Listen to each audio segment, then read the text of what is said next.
નમસ્કાર મિત્રો, Gujarat update channel પર તમારું હાર્દિક સ્વાગત છે।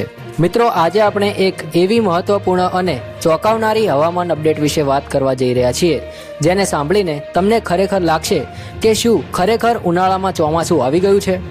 કારણ કે મિત્રો, આવનારા 3 દિવસ એટલે કે 18, 19 અને 20 માર્ચ દરમિયાન ગુજરાતમાં જે હવામાન બનવાનું છે તે એકદમ અસામાન્ય છે।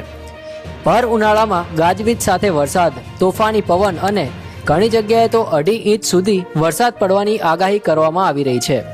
આ કોઈ સામાન્ય માવઠું નથી, પણ એક એવું સિસ્ટમ છે જે આખા રાજ્યના મોટા ભાગના વિસ્તારોને અસર કરશે। મિત્રો, જો આપણે હાલની પરિસ્થિતિ સમજીએ તો છેલ્લા થોડા દિવસોમાં તમે પણ અનુભવ કર્યો હશે કે સવારે અને રાત્રે થોડી ઠંડી લાગે છે અને બપોરે ભારે ગરમી હોય છે। આ જે તાપમાનમાં આવતો મોટો ફેરફાર છે એ જ આગળ વધીને આ માવઠાને વધુ તીવ્ર બનાવે છે। હવામાન વિભાગ અને નિષ્ણાંતોનું કહેવું છે કે આ બધાનું મુખ્ય કારણ વેસ્ટર્ન ડિસ્ટર્બન્સ છે, એટલે કે પશ્ચિમી વિક્ષેપ।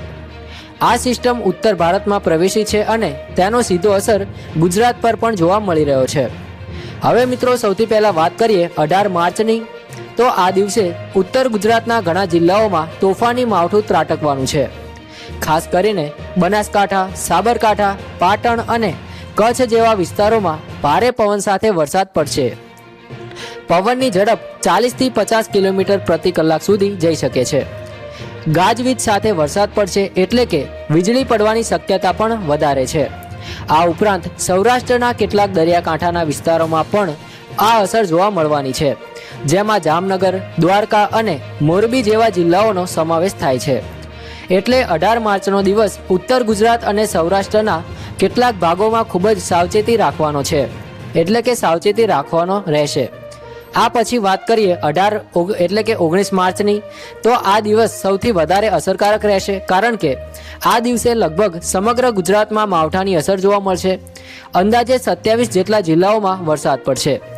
ઉત્તર ગુજરાતમાં જે જિલ્લાઓ 18 માર્ચે અસર હેઠળ હતા તે તો તે જ રહેશે, પણ તેની સાથે સૌરાષ્ટ્રના લગભગ બધા જ મુખ્ય જિલ્લાઓમાં વરસાદ જોવા મળવાનો છે। મિત્રો, રાજકોટ, જૂનાગઢ, અમરેલી, ભાવનગર, ગીર સોમનાથ, પોરબંદર, બોટાદ અને સુરેન્દ્રનગર જેવા વિસ્તારોમાં ભારે વરસાદ સાથે પવન ફૂંકાશે। માત્ર એટલું જ નહીં, મધ્ય ગુજરાત અને દક્ષિણ ગુજરાત પણ આ વખતે બચી નહીં શકે। મિત્રો, વડોદરા, પંચમહાલ, દાહોદ, છોટાઉદેપુર, ભરૂચ, નર્મદા, સુરત, તાપી, નવસારી, વલસાડ અને ડાંગ જેવા જિલ્લાઓમાં પણ માવઠું પડવાનું છે। એટલે કે 19 માર્ચે આખા ગુજરાતમાં એક પ્રકારનો ચોમાસા જેવો માહોલ બનવાનો છે। પવનની ઝડપ 40 થી 50 કિલોમીટર પ્રતિ કલાક રહેશે અને ગાજવીજ સાથે વરસાદ પડશે। મિત્રો, હવે વાત કરીએ 20 માર્ચની, તો આ દિવસે વરસાદની તીવ્રતા થોડીક ઓછી જોવા મળી શકે છે, પરંતુ ઉત્તર ગુજરાતના કેટલાક વિસ્તારોમાં હજુ પણ અસર રહેશે। ખાસ કરીને કચ્છ, બનાસકાંઠા, સાબરકાંઠા અને અરવલ્લી, મહીસાગર અને દાહોદ જેવા જિલ્લાઓમાં વરસાદ પડશે। આ દિવસે પણ 2.5 ઇંચ સુધી વરસાદ પડી શકે છે, પરંતુ ગાજવીજની તીવ્રતા ઓછી રહેશે। મિત્રો, હવે આ સમગ્ર પરિસ્થિતિમાં સૌથી મહત્વની વાત એ છે કે આ 3 દિવસમાં ખાસ કરીને પહેલા 2 દિવસ એટલે કે 18 માર્ચ અને 19 માર્ચ દરમિયાન ભારે અસર જોવા મળશે। 48 કલાકમાં એટલો વરસાદ પડી શકે છે જે સામાન્ય રીતે ચોમાસામાં જોવા મળે છે। આ એક અચાનક બદલાતું હવામાન છે જે લોકોને અને ખાસ કરીને ખેડૂતોને અસર કરી શકે છે। ખેડૂતો માટે આ પરિસ્થિતિ ખૂબ જ સંવેદનશીલ છે। ખાસ કરીને સૌરાષ્ટ્ર અને દક્ષિણ ગુજરાતમાં કેરીનો પાક તૈયાર થઈ રહ્યો છે। જો આ 18 અને 19 માર્ચે ભારે પવન અને વરસાદ થાય છે તો પાકને નુકસાન થઈ શકે છે, પરંતુ સદભાગ્યે 20 માર્ચે આ વિસ્તારોમાં વરસાદ ઓછો રહેવાની શક્યતા છે, જેના કારણે નુકસાન થોડું ઓછું થઈ શકે છે। સામાન્ય લોકો માટે પણ આ સમય સાવચેત રહેવાનો છે। જો તમે બહાર નીકળો છો તો વરસાદ અને પવનને ધ્યાનમાં રાખીને નીકળો। ખાસ કરીને વીજળી પડવાની શક્યતા હોય ત્યારે ખુલ્લા મેદાનમાં ઊભા રહેવાનું ટાળવું જોઈએ। વાહન ચલાવતા સમયે સાવચેત રહો, કારણ કે પવન અને વરસાદના કારણે દ્રશ્યતા ઓછી થઈ શકે છે।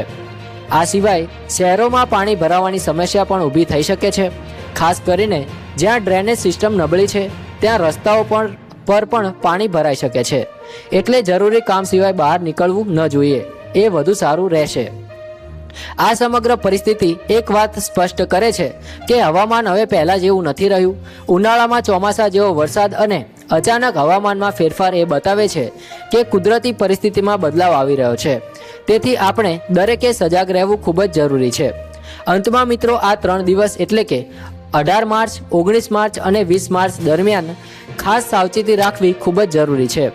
હવામાન વિભાગની સૂચનાઓને ધ્યાનમાં રાખો, અનાવશ્યક બહાર ન નીકળો અને ખાસ કરીને વીજળી અને પવનથી બચવા માટે યોગ્ય પગલાં લો. જો તમે ખેડૂત છો તો તમારા પાકને સુરક્ષિત રાખવા માટે શક્ય હોય તેવા તમામ ઉપાયો કરો. આવી જ મહત્વપૂર્ણ અને સાચી માહિતી માટે ગુજરાત અપડેટ ચેનલને સબસ્ક્રાઇબ કરો, વિડીયોને લાઇક કરો અને તમારા મિત્રો સાથે જરૂરથી શેર કરો, જેથી વધુ લોકો સુધી આ માહિતી પહોંચી શકે. જય હિન્દ, વંદે માતરમ.